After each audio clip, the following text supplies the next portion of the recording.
Warahmatullahi wabarakatuh. Balik lagi di channel YouTube Mas Reza. Hari ini kita mau review mobil keluarga ya, yang sudah melegenda dari tahun 2004 ya. Terbukti generasinya dari tahun 80-an itu sudah survive dan bisa diterima oleh masyarakat Indonesia, yaitu Toyota Kijang Innova tahun 2004. Innova ini adalah generasi keempat atau kelimanya Toyota Kijang ya, yang diklaim kalau sama Toyota Astra Motor. Tapi kalau di luar negeri sebenarnya dia udah platformnya beda, ini bukan Kijang, dia Innova. Memang dia ada brand sendiri, maksudnya ada jenis sendiri ya. Ini Innova, dia tuh punya berbagai macam mesin ya yang ditawarkan ya, mulai dari mesin bensin, mesin diesel. Bensinnya ada yang 2000 dan ada yang 2700 dulu yang awal keluar, tapi sekarang kalau nggak salah udah nggak ada. Mesin 2700 itu mesinnya Fortuner. Nah, ini mesin Innova 2000 cc yang matic. Dia tenaga maksimal di 136 horsepower di RPM 5000 dan torsi maksimalnya di 182 Nm ya di RPM 4000. Matic ya. Ini unitnya udah nggak begitu standar ya kalau kita lihat.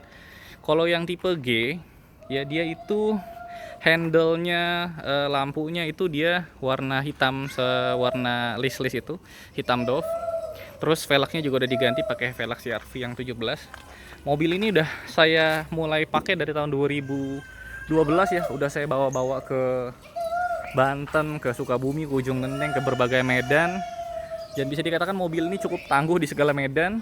Ya meskipun bisa dibilang ya kalau ngomongin nyaman ya di kelasnya ada yang lebih nyaman nih kayak Serena, tapi nggak bisa dibilang nggak nyaman juga, karena kalau dibanding sama Avanza, Xenia, Toyota Rush, ini tuh jauh lebih nyaman. Ini tipe G ya tadi ya, harusnya spionnya hitam, handle-nya hitam tapi udah diganti, velgnya juga udah diganti R17. Tadinya itu R15 205 6515, ini udah diganti jadi velg 17. Profil bannya 215 55 R17. Warnanya silver. Ini juga nggak ada list chrome-nya ya harusnya ya. Ini yang bensin ya. Yang diesel itu mesinnya sama kayak Fortuner. Jadi yang diesel 2,5 2500 dan 2700 bensin itu sama kayak Fortuner. Kalau kita lihat sekilas bagian dalam terutama ya, memang ada rasa Fortuner di dalamnya ya. Lebarnya, posisinya, warnanya, desainnya. Nah, ini posisi di belakangnya ya. Oh ya, ini juga tambahan ya, harusnya nggak ada rear spoiler. Yang tipe V yang paling tinggi juga dulu belum ada, yang generasi pertama, tapi ini tambahan, baru ada harusnya di 2008. Lampu belakangnya masih konvensional, kristal multi reflektor, bohlam merah, mundur sama sen. Ada sensor parking 2 yang bisa di on off dari dalam ya. Kita nggak banyak yang bisa di review dari luar, dan untuk tipe G dan tipe V itu kurang lebih sama sih, bedanya cuma di handle chrome dan di velg. Tapi dia tuh jauh beda kalau kita masuk ke dalamnya. Dan ya kita bisa lihat ya, sorry kelewat tadi, remnya nih nggak pakai ABS, masih rem konvensional. Depan cakram, belakang tromol. Nah, yang ABS itu baru ada di tipe V. Antenanya juga di sini. Kalau yang tipe V itu udah print out antena di jendela paling belakang, sama seperti Camry. Nah, ini di bagian dalam. Nah, jadi kalau di tipe V itu bedanya di bagian dalam, kuncinya seperti ini ya. Kalau tipe G dia speedometernya seperti ini. Kalau yang V itu Optitron, dan di tipe G ini udah diganti ya pakai Pioneer. Kalau yang standar itu baru single din, ada lubangnya di sini. Jam, kalau yang tipe V juga ada MID-nya di situ. Kemudian knob AC-nya nih masih berasa kompor banget ya. Kalau yang V itu udah digital. Nah, ini kita coba nyalain. Ini ya, kita lihat ya, lanjut ya. Ini kita pakai audionya udah jadi Pioneer. Kemudian AC pengaturannya cukup lengkap ya, ada buka tutup knob AC ya, udara biar gak masuk, ada hazard, ini pengaturan suhu, pengaturan arah semburan cuma 2, ke bawah sama ke kaki dan ke depan ya. Ke depan dan ke kaki. Ini arah kecepatan anginnya ada 4 level. Nah, kita bisa lihat di sini layoutnya itu kalau pakai Innova ini berasa besar dari luar dan dari dalam ya. Ini kita bisa feel-nya tuh dapat banget, dan posisi duduknya tuh commanding banget. Dia ada head adjuster, setirnya juga udah tilt tapi belum teleskopik. Di speedometer cuma ada RPM, speedometer, pengukur suhu dan bensin. Ada odometer digital di sini, trip A, trip B, sama total trip. Ini mobil tahun 2004, sekarang pasarannya tuh di angka 60 sampai 80 ya, tergantung kondisi mesinnya seperti apa. Ini joknya udah di retrim pakai MBTEK ya, harusnya masih blow through. Dan kita bisa lihat di atasnya tuh dia punya AC yang ducting ya, atau orang biasanya nyebut triple blower. Jadi ada 3, nggak cuma di depan dan di tengah aja, tapi di bagian belakang juga mereka dapat, jadi rata. Ini bagian sininya nih paling mirip kalau pakai Fortuner Matic. Ini sama sekali nggak ada bedanya ya, jadi benar-benar posisinya tuh sama, bedanya di bagian sini aja sedikit. Nah ini 2004 masih yang awal bentuknya seperti ini. Upline V juga ada wood panelnya nih, enggak. Nah ini bisa dibuka tutup ya, bisa dibuka tutup, udah agak macet. Dan kalau ditutup semua juga bentuknya rapih tuh. Sebelah sana juga bisa, jadi buka tutupnya di bagian depan buat ngatur kanan kiri. Dia nggak punya airbag loh, jadi lucu juga ya, mobil padahal lumayan mahal juga di zamannya, tapi dia belum punya airbag. Jadi benar-benar pengamannya hanya di sabuk pengaman dan rem aja. Dia punya konsol box 2 atas dan bawah, ukurannya besar ya, ini masuk ke botol-botol besar lah ya. Ya ini dia punya cup holder 4, 2 di tengah, 2 di kanan kiri, dan ada door pocket yang memanjang. Kemudian dia punya electric mirror, nggak electric retract juga. Ini power window dan power door lock di sini, power window lock. Auto hanya di sisi pengemudi. Pajaknya dia per tahun 3 jutaan ya.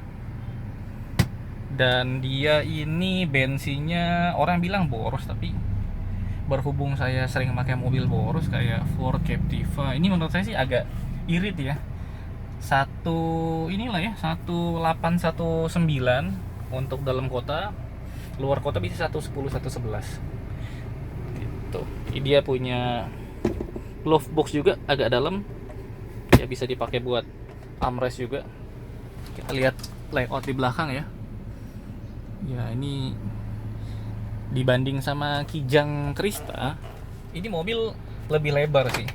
Tapi kalau ngomongin akomodasi, kenyamanan, bagasi, itu sebenarnya Kijang Krista itu lebih banyak tempat penyimpanannya ya. Nah ini bangku tengah lebar, ada sabuk pengaman 2 titik aja, di tengahnya nggak ada. Dan ini bisa dibuat maju mundur ya, jadi kalau bagian belakang mau agak luas ya, ini standar lah ya, kalau mau dibuat agak luas itu bisa dimajuin. Dan bangku kedua ini full reclining loh, jadi bisa full dibuat tiduran seperti bangku pertama. Jadi kalau misalnya saya berapa kali ngetrip ke ujung genteng, ke pantai-pantai pakai mobil Innova ini, biasanya bangku kedua sama bangku pertama saya ratain, saya tidur di bangku ke belakang, di belakang. Ini juga ya sama ya, warnanya dia beige dan grey. Door pocket, ada cup holdernya, ada auto power window-nya. Ini sebenarnya cuman bahasanya kondom ya, aslinya tuh warnanya hitam seperti ini. Nah, jadi tapi enaknya kalau kita beli mobil Innova atau Fortuner, kita bisa menolak tua lah ya bahasanya, karena kita bisa ubah tampilannya. Ini rencana juga saya mau ubah tampilannya ke 2015. Ini bagasi belakang ya sempit sih sebenarnya, dan posisi pelipatan joknya seperti ini, jadi dia ngegantung di atas kayak Nissan Serena seperti ini juga ya.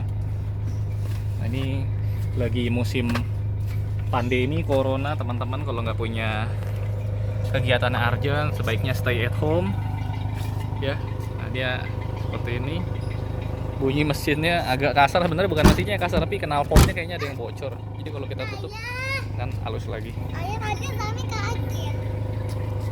ya.